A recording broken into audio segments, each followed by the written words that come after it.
All right, we will go ahead and get started. And yeah, so hello everyone. Thank you so much for joining us today. Today we are here for a panel titled Birth Control in the Military, Coverage, Concerns, and Cost Sharing. With me are two distinguished panelists that I am really looking forward to hearing from. But first, I want to give a brief introduction to the R Street Institute if you are unfamiliar with us. So R Street is a nonprofit, nonpartisan public policy research organization. We engage in policy research and outreach that promotes freer markets and limited but effective government. We also believe that the baseline is a free and just society.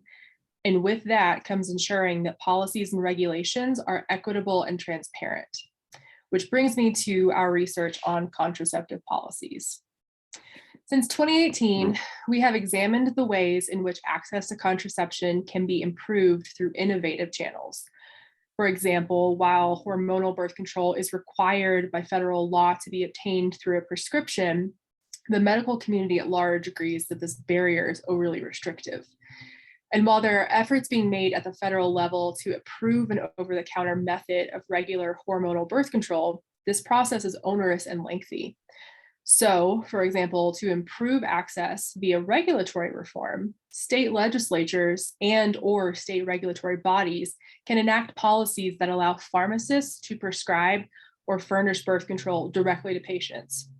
This makes it much easier for patients to swing by their local pharmacy rather than wait long periods of time to see their doctor. States can also ensure that insurance covers extended prescriptions, meaning that a patient can pick up multiple packs of birth control at a time to maintain a daily regimen without interruptions. And finally, state telehealth laws affect how patients can use virtual healthcare services and whether they can obtain birth control through a prescriber and telehealth company. Now, all of these are steps that states can take to improve contraceptive access, and in many cases they have. And these are all sort of innovative pathways to securing easier access. However, as I mentioned previously, regulations must also be equitable as possible, which is largely what our discussion is about today. Many know that birth control is covered without cost sharing, thanks to the Affordable Care Act, but it's not as well known that this coverage does not extend to many who are serving or have served our country in the military. Historically, debates over insurance coverage for birth control are, to put it lightly, divided down party lines. Many on the right do not think that the government should be involved in healthcare decisions at all, or perhaps that fiscal responsibility means limiting what the government should pay for. Many on the left feel that insurance coverage is a natural extension of the basic right of healthcare access, and therefore something like birth control, which is an integral part of planning for families, careers, and life overall, must be covered to ensure greater use. These are both arguments that are fine and fair, but when our military service members are left out of that discussion entirely, it's a discrepancy that must be resolved. So today we're going to learn much more about the issues of coverage for birth control in the military and what the proposed solutions are. So joining us today, we have Eileen Huck and Captain Lori Manning. Eileen Huck is the Government Relations Senior Deputy Director for the National Military Family Association. Her area of focus is on healthcare policy and quality of life of families of the uniformed services. So she is an expert on the military health system and TRICARE. Eileen also served as a foreign officer on 2 tours overseas. We also have Captain Lori Manning of US Navy retired, and she is the Director of Government Relations for the Service Women's Action Network. Lori has an extensive history of working on these issues related to women service members, including working as the director of the Women in the Military Project at the Women's Research and Education Institute. And she was also a member of the Secretary of Veterans Affairs Advisory Committee on Women Veterans. So thank you both so much for being here with us. We're really excited. One note before we hear from our panelists, for those of you joining us, We have allotted time for discussion until about 1:45, and then we will leave about 15 minutes for questions from the audience. We encourage questions from you all, so please do submit your questions through the Q&A function, and we will be sure to address them. And with that, we will get started with our discussion. So Lori, I want to turn to you first. Could you tell us a bit more about the Service Women's Action Network? And is contraceptive access a key issue for SWAN? And if so, how did it become important to the organization? Sure. Well, SWAN is a national nonpartisan, not-for-profit organization that was founded in 2008 by Marine Corps veterans. Not all of them were women. One of them was also a male. We advocate for individual and collective needs of currently serving women, whether it's active duty, guard, reserves, and women veterans from all eras.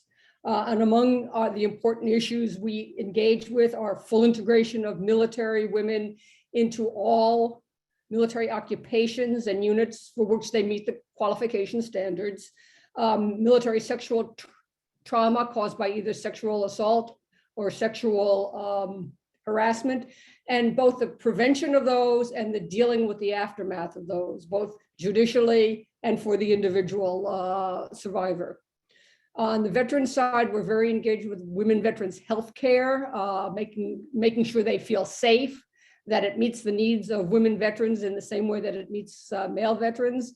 And certainly the reproductive issues involved both for currently serving women and for women veterans are always on our radar.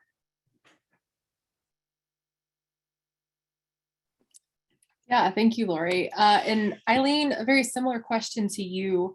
Could you tell us a little bit more about the National Military Family Association and how contraceptive access became an issue for military families? Absolutely. And Courtney, thank you so much for having me here today. And thank you to our street for hosting this forum. I think this is an important topic and I'm excited about the conversation. The National Military Family Association is a national nonprofit organization to advocate on behalf of quality of life issues for service members and their families from all branches of service, all ranks, all components. So currently serving Guard and Reserve, as well as retirees and survivors and their family members. So we were founded just over 50 years ago. So we are the oldest, I should say, nonprofit organization focused on military families. And we advocate on a range of quality of life issues affecting service members and their families, to include pay and compensation, housing, children's education and childcare, and as you noted, the military health care benefit, which is the primary part of my portfolio. And for us, we feel that it is important that TRICARE, which is the military health care benefit, offer coverage on par with what's available under top commercial plans. And so for us, the access to contraceptive care is an integral part of healthcare. It's essential, as I say, that coverage be comparable to what's available to civilians, to people who have healthcare through commercial plans. And it's also an important element to military family financial stability, the ability to plan their families. And so this is why this is an important issue for us and why we're happy to be part of this conversation. Yeah, that's fantastic. So I want to kind of dive in a little bit to kind of this coverage question for various military service members, because you all know so much about it. So I think many of us may have expected that, after the Affordable Care Act mandated that birth control be covered with no copays or deductibles, that was the end of it, that all citizens with insurance could receive their birth control for free. But that this isn't the case. Which brings me to a question for our panelists that we solicited from Rachel Fay. Rachel is an expert on this issue, and she is also the Vice President of Policy and Strategic Partnerships at Power to Decide. And so Rachel asked, or said, the ACA mandate does not apply to TRICARE military health insurance or to the Veterans Health Administration. So can you both speak to what the situation is for service members and their families and for our veterans? Sure, I can talk about the service members and the veterans, and Eileen is the absolute expert on families. So I can go first, or you can go first, Eileen. As you mentioned, there are two separate medical systems: TRICARE, which is for active duty members and their families and military retirees. And there are some other ifs, ands, and buts involved, but I won't get into the minutiae. And then the Veterans Healthcare System, which is for veterans, but not all veterans are eligible. It's for eligible veterans. Most of their prescriptions depend on their disability status. So for veterans, some pay copays for contraceptives and some do not. On the active duty side, for all contraceptives are free for currently serving active duty members. And there's a wide variety, just about anything you want is available. And they use them not only as contraception, but they also use them, for instance, for regulation of their menstrual periods, particularly on deployment, or for suppression thereof. So they don't pay copays until they retire. Once they're retired, if they still need, and most of them are under the menopausal age, so then suddenly they have the same copays that family members pay. So one thing, the only thing I would add to that is I think there's, people don't necessarily realize that not all military connected individuals receive care through military treatment facilities. So many military family members do receive their care through military treatment facilities. And for those spouses, primarily, they can receive their contraceptives at the MTF at no cost. But there is a significant percentage of TRICARE beneficiaries, whether they're family members who don't reside near an MTF, whether their MTF only cares for active duty and it doesn't have capacity to care for family members or retirees. Those individuals have to seek care in the commercial, or what we call the purchase care network. And so if they're filling their prescription for contraceptives at a retail pharmacy, there's a copay associated with that. And that is something that, is unique to that portion of the population who are TRICARE beneficiaries who receive their contraceptives at retail pharmacies. And it's because TRICARE isn't bound by the same requirements as that were instituted under the Affordable Care Act. That was going to be a quick follow-up I had for you all was kind of why that discrepancy, and it is because, right, they are not beholden to the same standards that the ACA laid out for contraceptive coverage. And so we'll get back to that, to some more questions about that in a minute, but I want to kind of go a little bit beyond coverage for just a second. Because as Eileen, as you just said, if there's an MTF, basically it sounds like available or something that is, convenient, then, or if they allow, dependents to come in, then they can access, but that's not always the case. So I want to go beyond the coverage because logistically, military service members face obstacles to birth control access, even for those, as Lori mentioned, on active duty who do receive it without any cost sharing. So Lori, Swan was part of an issue brief on contraception in the military, and in it was the following. I'm quoting, it says, active duty service members receive free medical care on base, including access to contraception without copays. However, published research suggests that contraceptive use decreases among service members during deployment. This decrease is likely in large part due to difficulties service members have reported having in obtaining their chosen birth control method or refills for their prescription during deployment. One study showed that 41% of service members in need of refills of their contraceptive method found them difficult to obtain. So could you all maybe expand kind of on this logistical question of being difficult to access? Because I would imagine that given kind of the discrepancies in insurance coverage, that's one part, but then there's also that logistical question. So could you all expand on this? Has this problem kind of changed at all? Has there been any efforts to kind of improve that? Oh, Lori, you're muted. We got workers outside the building today. Yes, not long after we published that report, which is online, by the way, if anybody is interested, we published it in about 2 years ago.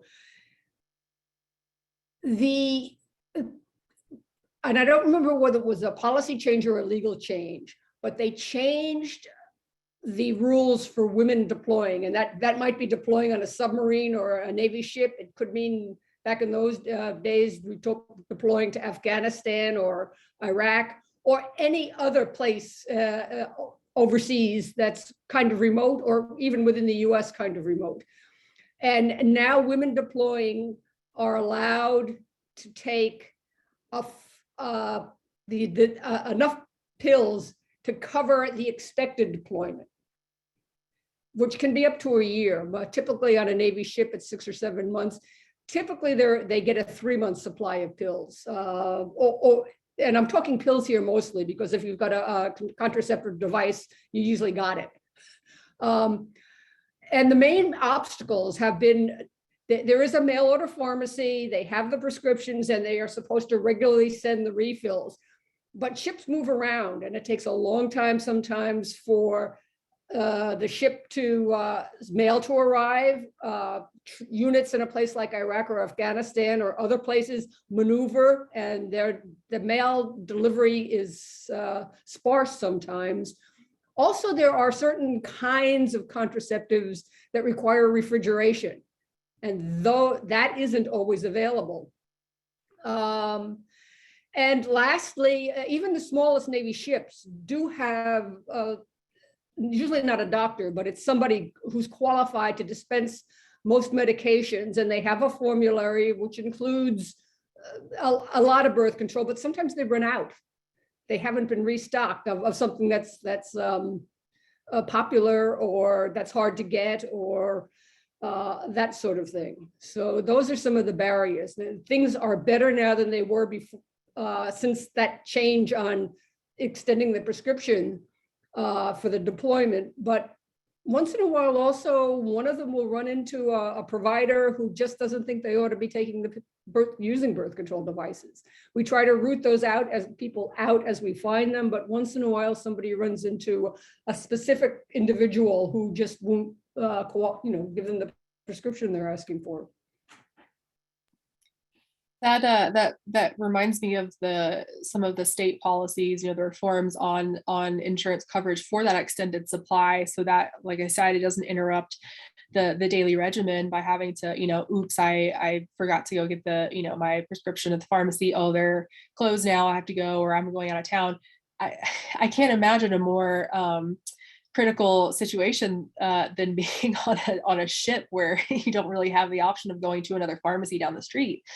So the extended supply is certainly an interesting component to when you kind of put that military component to it. And then too, it just beyond the extended coverage, it makes me think again, like if you run out on a ship, or if you don't have refrigeration, again, that birth control, as you said, pills particularly, because that's a method that many are familiar with. It's a daily routine, and so I can't imagine kind of having that component of also not really knowing when the mail is going to get there and when things arrive. And two, with someone saying that they may not be able to, or they don't think they should be on birth control. Again, you can't hop to the doctor on the ship next door, I imagine. So it's a little bit difficult when you run into a situation like that. So that's fascinating to learn about that. So Eileen, kind of a similar question, but logistics can be pretty messy for military spouses. Is that correct? Do do all providers prescribe birth control, or has this been an issue for military spouses who are looking for a birth control prescription? So I think the issues that affect access most for military spouses are the logistics issues that you refer to. If you think about the typical military family, they will move every 2 to 3 years. And as you mentioned earlier, contraceptives, hormonal contraceptives require a prescription. And so if you move and you need to refill your prescription, that means you have to identify if your prime, which is the basic TRICARE benefit, if you move to your new location, you have to find a primary care manager, make an appointment with your primary care manager. If that provider will, prescribe you birth control, that's great. If for whatever reason you need a referral to a specialist to get your prescription, then that's another step in that needs to be done before you can obtain your prescription. The other issue that we're seeing is that, similar to just the national health system, there's a shortage of medical providers. As I mentioned earlier, some MTFs are kind of what they call right sizing and focusing on treating active duty service members and shifting family members and retirees to the purchase care system. It can be difficult to find a provider in some locations who accepts TRICARE. And so, if just as you say, well, I should have refilled my prescription before I moved, but with everything else going on, I didn't. And now I'm here in my new location and I need to find a doctor. And, it can be a challenge to find a doctor who, as I say, accepts TRICARE. And these are time sensitive, medications. This is not something that as you say, it's something that you need to take on a daily basis. And you don't want there to be a lapse in your being able to take your medication. So I would say it's that, kind of the logistical challenges associated with the military family lifestyle that can present obstacles to accessing contraceptives. Yeah, I'd like to add one population that I forgot, which are the veterans, because they face moving too. But the biggest difficulty that comes up for new veterans is when they are moving out of the TRICARE system into the VA healthcare system. They're two very separate systems, and even though the problem has been worked on for years, they don't talk to each other. The records don't automatically electronically transfer. And so women have gone for 6 months sometimes waiting for their military records to be looked at to make sure they're eligible for VA healthcare. It's not always automatic. And that's another big gap that we still need to take care of. So as you say, the two systems are totally separate, which can complicate matters. I'm sure to agree. So I kind of have two follow-ups on that. One, Eileen, wanted to just ask, on the moving question too, my understanding, my husband and I lived in Montgomery for quite a long time, and it was a big Air Force town. A lot of times, like spouses and service members don't know where they're going to be in the next, where the next move is going to be. So I can only imagine that there's a further complication there of you might not know when you're going to be moving, you may not know where.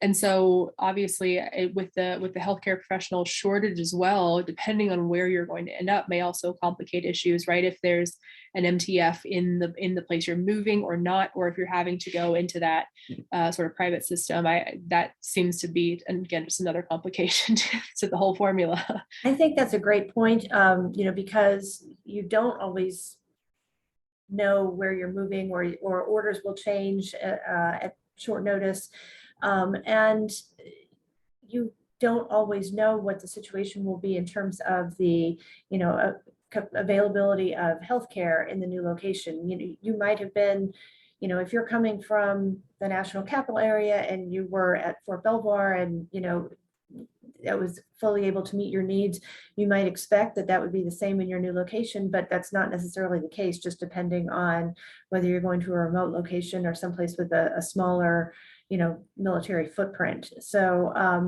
there can be a lot of unknowns, and it affects, it affects healthcare just generally, but certainly access to contraceptive care as well.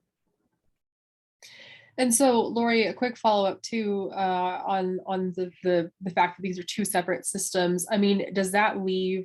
Has there been a lot of work done or research on what the lapse kind of looks like for maybe coverage from someone transitioning from active duty to veteran status? Has there been anything on that? Is there anything contraception related, or even just more broadly, has that been just kind of a generally recognized issue that they don't talk to each other, or is that kind of a system that they? Well, I would say it's a generally recognized issue. It's been recognized for, since before some of the listeners out there were born. It's something they have spent millions of dollars trying to fix. By they, I mean specifically VA, but also the DoD side. Their health records do not talk to each other. And in the past few years, it's been even harder with COVID to get the paperwork from the military over to the VA side so that people's medical care can continue. And it's not just affecting things like birth control. It can affect other medications that you're on if you're in treatment for some other disease. That can get slowed down too. And it's a big problem. Congress is very aware of it, but it's still without a solution. And did you also say, Lori, too, something I wanted to make sure I touched back on, that a good portion of those transitioning to veteran status are below menopausal age? So there's a pretty big range of veterans who are not, I think a lot of people think of veterans as being like necessarily senior, which is not the case. Is that right? Yeah, that's right. And I think it's important to have an idea of the population of women in the military. There are over 277,000 currently serving on active duty, and another 100,000 or so in the active reserves or the National Guard. They make up less than the Marine Corps. They make up almost 20% of the people in the active duty military, and not to forget the Coast Guard either, which is part of Homeland Security. And they are at every level. The new commandant of the Coast Guard is a woman. The senior enlisted person, called the Command Master Sergeant of the Air Force, is a woman. There are 4-star generals. There are a CEO of an aircraft carrier, women in every military occupation. So keeping them in proper birth control is, quite frankly, it's a national security issue, particularly because of the size of them.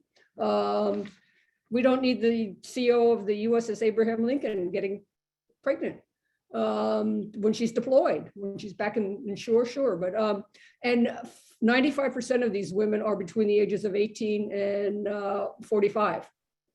And people typically hit menopause around age 50 to 55. So even some of the 4-star admirals may still need, or generals may still need birth control. What percentage did you say, Lori, were between those ages? 95%. Wow. Yeah, that's yeah, that's what I kind of wanted to chime in and emphasize, is that when you're talking about the military, we're talking about a very young population. Thinking about military connected kids, the largest cohort of military connected kids is under the age of 5. So when you're talking about families, you're talking overwhelmingly young people who are in, about half the force is married, a little bit less than half the force is married. But also when you're talking about veterans, you have to keep in mind that the majority of folks don't spend a full 20-year career in the military. So, you can go in and do an enlistment or a couple of enlistments and be out of the military and a veteran in your mid-20s.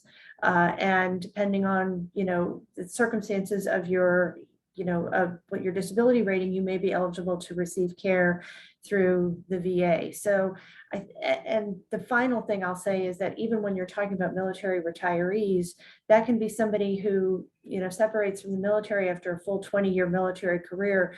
Well, that person might be 38 years old, so, it's important when we think about using terms like veteran and retirees to keep in mind that, these are still young people in many instances, and certainly the currently serving are overwhelmingly very young. Yeah, that's a pretty staggering number. And when you consider, given how young they are, or relatively young in the military, and like you said, with the kids, that also means that military families are relatively young and probably in that planning stage more than anything. And Lori, to your point about, about not getting pregnant during certain kind of critical times, this reminds me too of the Thanks Birth Control campaign that kind of one of the famous quotes was from I believe she was active duty, who said, like, birth control keeps me from having to change tampons in a sandstorm, which nobody wants to do, which I would imagine not. So again, kind of going back to that question of contraception, this is not just necessarily for young families who are planning for families. This is also, contraception is used for a variety of reasons that, again, I feel like are a little more crucial when you're talking about being in active duty or not active duty service. So that's another interesting point to make. So let's go back now kind of to the issue of coverage. So there have been some efforts in Congress to change coverage for military families and veterans so that birth control is completely covered. So Eileen, could you tell us, maybe start with a little bit more about the proposed legislative changes that would enact full coverage for service members and their dependents? Sure.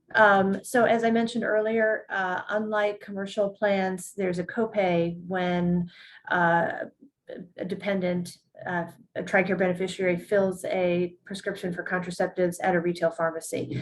So Senator Jeanne Shaheen, for the past several years, I believe, has introduced legislation that would eliminate that copay and would just allow people to fill their prescriptions at retail pharmacies at no cost.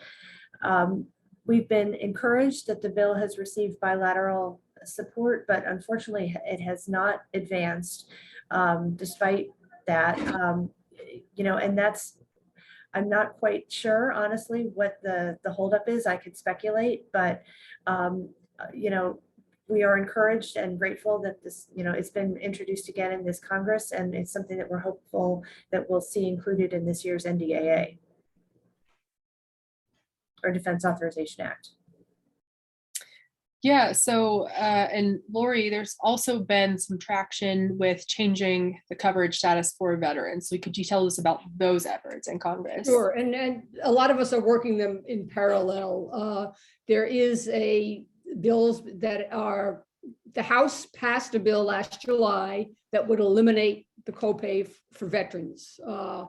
It's been in the Senate since last July. And there is a holdup there, and I don't even, because of what would you say? Plan B, morning after contraception. That became a red hot political issue. Although when it passed the House, that issue had already been raised, and it was passed with a good margin by both parties. But it's becoming, particularly now that some changes have been made or are expected to be made by the Supreme Court with respect to Roe. Morning after contraception is in the military formulary. It's available. I think all Navy ships have to carry it. But it's being challenged by people who don't see it as a contraceptive, but as something else. My understanding on the active duty side, the bill Eileen was talking about, one of the problems is offset. They don't have the money to pay for it right away, even though it's like $9 million a year or something. It's not, as military things go, 9 million is a lot to me, but as military things go, it's not that much. That's a rounding error. It's the bill would authorize the active duty people, the family members, or those who use off-base pharmacies 1 year. And then once you give something like that to people, it's very hard to take it back. But certain members of Congress have been insisting that they come up with the offset. And of course, offsets come out of somebody else's hide. So they're not that easy to come up with. Yeah, that seems to be the biggest hangup here, right? With these bills, because as I alluded to, these fights about insurance coverage in general have been so um, tense. But when there's that military component to it, there seems to be at least a little bit more bipartisanship to the issue. However, there is still that cost component that is a concern. Now, Lori, as you said, that's, in military terms, I mean, that's essentially a drop in the bucket. But I think the interesting thing is that for those who are concerned about costs, they're relative to what is being spent elsewhere. I wonder if there's not a little bit like what would be your argument, I guess, to someone concerned about the overall cost issue from an economic perspective of increasing coverage. I know there are strong arguments for it, and that's kind of why we've been interested. But I'm curious, what would you kind of say to someone concerned about that? Well, I would say that, no, go ahead, Eileen. no, I would say that it's probably less expensive to provide no cost birth control than to absorb the cost of another TRICARE beneficiary, which is, what those are your choices, really. So, I mean, and when you're talking about the military, it's very stark. Like if, every child born to an active duty service member is a new TRICARE beneficiary that they will be covering for as long as that service member is in the military, or even longer if they stay for a full career. And then that child could potentially remain a TRICARE beneficiary until they're 21 years old. That's a pretty crass way of putting it, but that's the economic argument if you really want to, if you really want to go there. Yeah, I was going to say there's nothing unclear about the research done on the cost in private health insurance and healthcare cost of maternal and infant care compared to being on a regular contraceptive method. Now, obviously, that also helps plan for it, which can mean downstream economic effects for mothers and for their families as well, when they kind of have that ability to choose when to have a child and when not to, which is of course a huge component to this. And I want to remind everybody in the audience too that if you want to submit a question, please do, because we'll get to them in just a few minutes. And I have plenty of questions anyway, because this is such a fascinating topic, but I wanted to just make sure that everybody knew to do that as well. So these efforts in Congress are basically would allow these service members to then have full coverage. How can you guys maybe walk us through what the change would be in terms of just like right now, if a veteran was to go for a contraception prescription or a military spouse or something, compared to what it would look like if they were fully covered? And the reason I ask is, Eileen, you had talked about the difference between finding somewhere that takes TRICARE and doesn't. So is that still an obstacle as well, maybe even if it was covered? So I think if this bill were to pass, it would just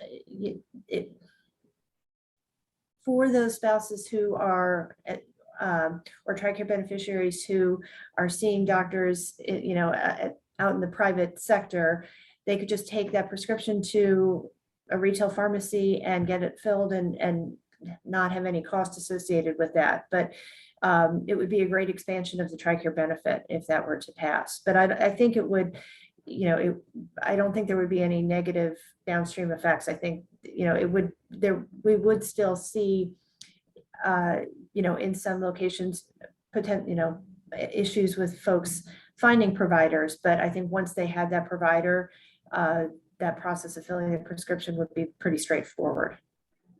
And on the veteran side, whether co-pays go to the VA medical system, not, you can't, not the local pharmacy, but there are a lot of exceptions. The co-pays they face right now depends on their disability rating. And if their disability rating and that's a complex system, is above 50%, they don't pay copays for anything, including birth control. If it's below, they do.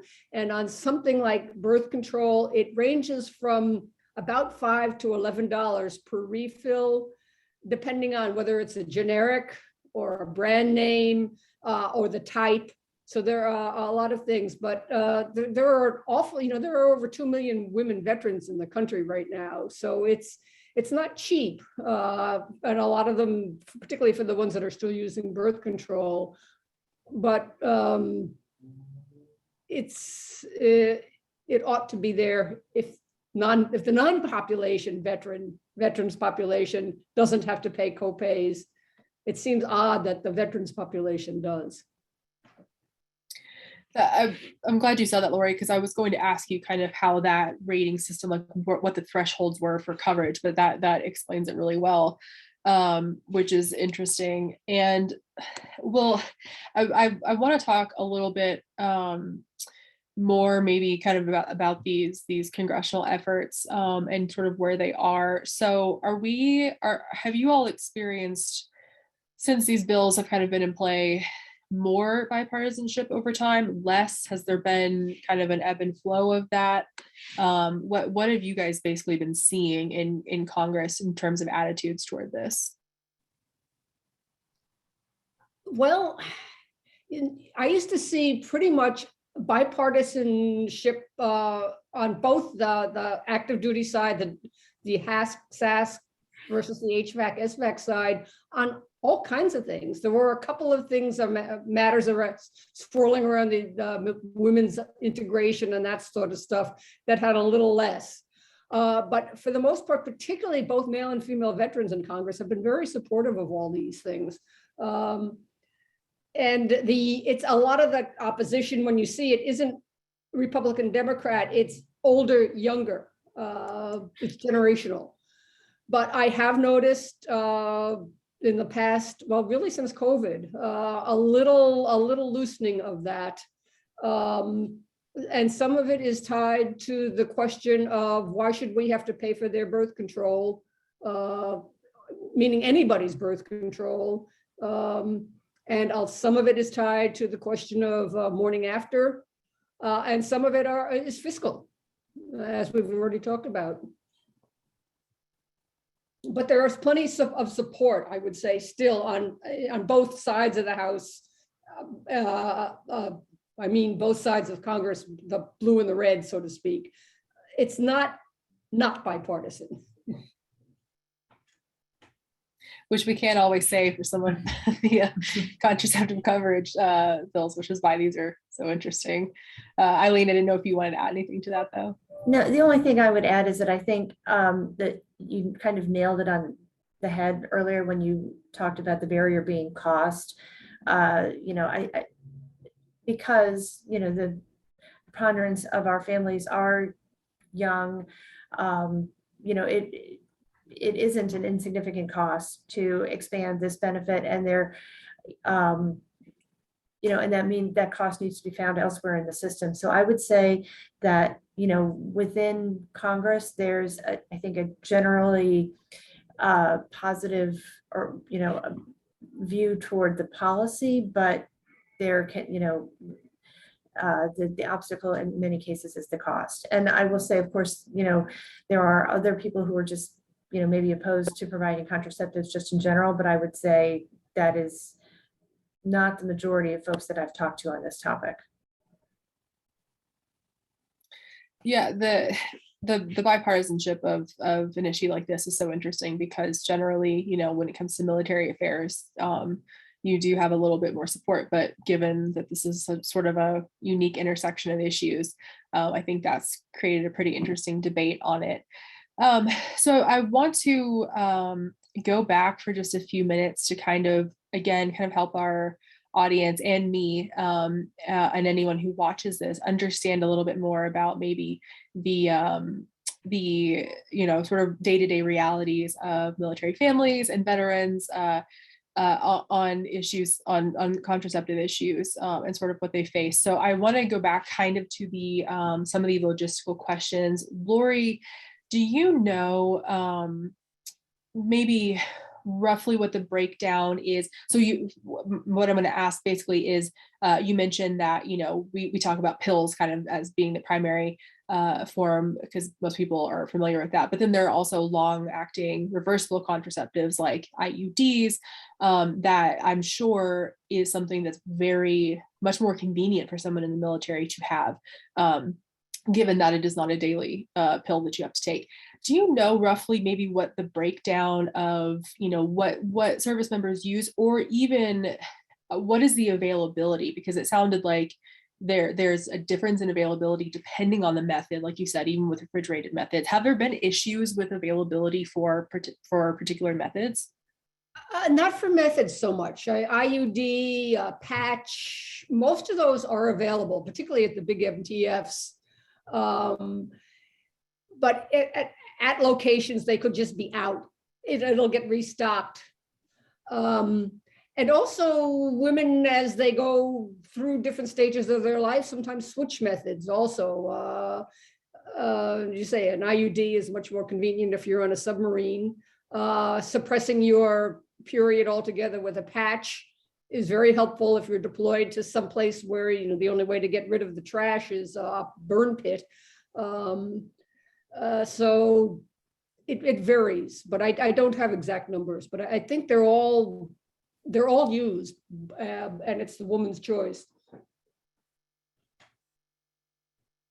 Eileen, is there anything similar for military spouses that have had, I've read accounts where some military spouses have trouble finding a particular method or even a particular brand if they're moving to a new place. So is there also kind of that logistical issue depending on the method, or no? So I would say that unless you're in a very remote location, which certainly there are families who are stationed in remote locations with a small MTF or small local pharmacies, families in those situations absolutely might find themselves with having issues with availability. But I would echo what Lori said, that if you are in a larger area or an installation served by a good sized military treatment facility, most of the time you'll be able to, to access your product of choice. Well, that's good to know, at least. That's encouraging. So I don't see any questions in the chat, which means that you guys have covered very thoroughly the topics that we've addressed here. But I want to leave a little bit of time now to just ask you all, for our audience, if anyone's interested in learning more on some of these issues, do you have any resources you recommend, or anything else that you kind of want to make sure we cover while we're here? I would recommend the report that we put out. SWAN is part of the what's called the Reproductive Working Group, the military working group of the Reproductive Rights Coalition, which is a lot of the usual organizations such as NARAL, Planned Parenthood, National Women's Law Center that work on these issues, has a military working group. And that report that we mentioned earlier was put out. SWAN did sort of the military piece of it, but the real experts on the ins and outs of the law and things are the members of that working group. And that is available online. And I have the actual name of it here someplace. And you can just Google it and the whole report will pop up. The report is in 3 versions, in 3 sections. And one deals strictly with contraception. One deals with the topic that hasn't come up today, which is abortion, the military and abortion. And the others deal with other things like particularly infertility treatments for the military. But all 3 of those are consolidated in what you can find online. And it's very comprehensive. And with the main thing that's changed since that report was written is the ability to get a full set of pills for that will last as long as your deployment. Well,